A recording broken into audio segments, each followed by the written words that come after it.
To wrap up this video series, we'll talk about further electrolysis. This will be the electrolysis of water, as well as a little bit more information on the electrolysis of ionic compounds. I'll discuss electroplating, some of the other functions of electrolysis, such as purifying certain metals, and finally we will discuss alloys. So without further ado, the electrolysis of water. As I'm sure you all know, the chemical formula for water is H2O. Hydrogen and oxygen are both present, and in the natural states they are both gases at room temperature. So the products of this particular reaction is hydrogen and oxygen gas. The ions created, the cation is the hydrogen ion, and the anion, negative ion, is the hydroxide. And the equation is as followed. And as you can see, twice as much hydrogen gas is formed than oxygen. The electrolysis cell of water is slightly different, as both of the products are gases, no solids will be present. It's it is inverted, because when a solid is made, it will sink to the bottom of an aqueous solution, as it's highly likely that it's going to be more dense, so it will sink. And it's mostly molten as well, isn't it? So it's tapped off at the bottom, whereas when a gas is made, the gas will rise out of the aqueous solution and it's collected at the top of the cell. The half equations are as followed, and as I'm sure you can guess, at the cation, a reduction reaction will occur, as the hydrogen ions will gain their electrons to form diatomic hydrogen gas, 2 moles of it. And at the anode, oxidation occurs. The hydroxide ion loses its electrons to form water, the diatomic oxygen gas, and 4 electrons. At the anode, the reaction somewhat recycles the water. As you can see, water is then made, and then that water can therefore undergo further electrolysis. So, as I said, we will further talk about the electrolysis of ionic compounds, and in order for us to do that, we need to refer back to the reactivity series. This one is different to what we've previously seen, as hydrogen is on this one. It's more reactive than copper, silver, and gold, so it can be used in the extraction of copper and silver. If you remember, gold's so unreactive, it's found in its natural state. When a product undergoes electrolysis, it has to be dissolved or in a molten solution. This means hydrogen and hydroxide ions are also created alongside the anion and cation made through the separation of the product. Two different things occur at the cathode and anode under this circumstance. At the cathode, either hydrogen or the metal ion will be present, as they are both cations, they are both positively charged. A metal ion will be produced if it's less reactive than that of hydrogen. For example, if copper chloride was to undergo electrolysis, you would find copper at the cathode, whereas if iron chloride was to undergo electrolysis, you would get hydrogen gas instead.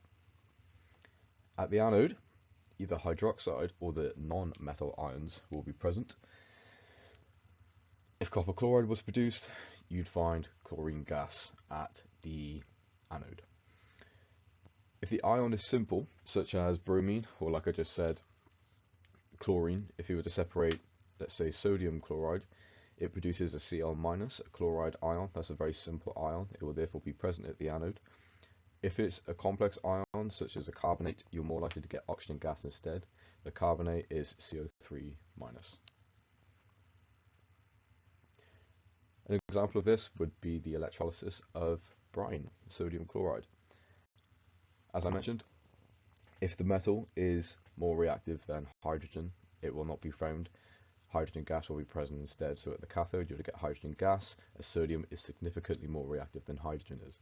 Whereas at the anode, you will get chlorine, as it is a simple ion.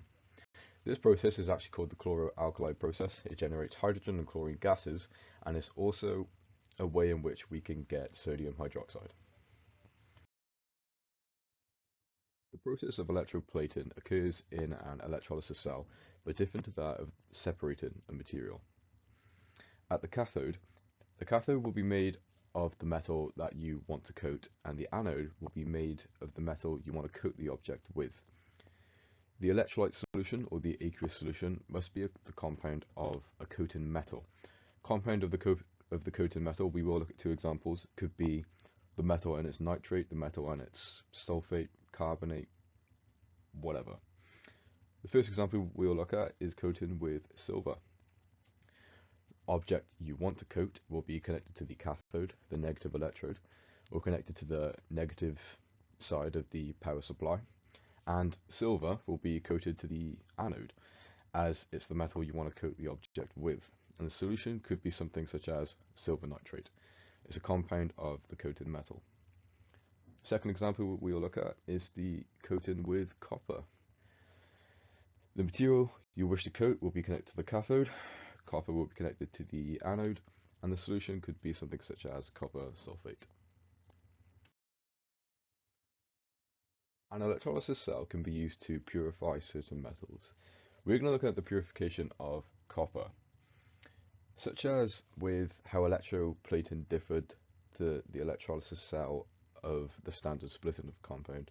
The purifying a metal is also different, as both the cathode and the anode will consist somewhat of the metal that you want to purify. The cathode will actually consist of that metal entirely. So the cathode in this scenario will consist of pure copper. The anode will be copper along with certain impurities, such as copper oxide, something that when an electrical current is passed through it, the compound will split, it will divide. When the anode is subject to an electrical current, it will slowly start to lose mass as the copper impurity will dissolve and the ions will be created.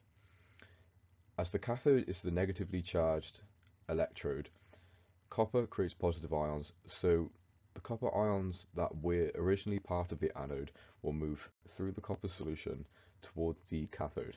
The cathode will therefore gain mass, and this mass will be that of pure copper. The equations are as followed.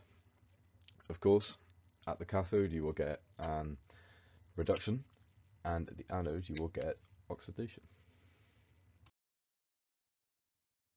The last thing we are going to discuss in this video series is alloys. An alloy is a compound of a metal, and it is a mixture of elements which can be two or more elements where at least one of them is a metal. The purpose of an alloy is essentially to enhance a metal which has a certain disadvantage, and the alloy we're going to look at is steel. Now, steel's base component is iron. Iron on its own is somewhat of a soft metal, but it can be enhanced if another element is added to it. One alloy of steel is what we call mild steel, which is actually iron with the addition of a non-metal carbon. There's tool steel, the addition of tungsten. Tungsten makes it a much harder material. It makes it a better alloy for use in, well, tools. And of course there's stainless steel, which I'm sure you've all heard of, which is made when iron undergoes the addition of chromium. Mild steel is easy to bend, it's ductile, it's drawn into wires, it's used in circuitry, it could be used for other aspects of that as well, in electronics that is. Tool steel is much tougher than iron on its own, it's much tougher than mild steel. It can be heated at high temperatures, it could be used in drilling. That constant friction, tool steel is able to withstand that. And stainless steel, when iron undergoes the addition of chromium, it's very tough, it's not easily rusted, it's quite decorative, it looks nice. Your cutlery could even be made from it. Alloys has been the last thing we've talked about in this video series. I hope you've all enjoyed it. Thank you very much for listening. Next will be a slide, roughly 5 seconds long, just all the references I've used, textbooks, online material. Thank you very much for watching.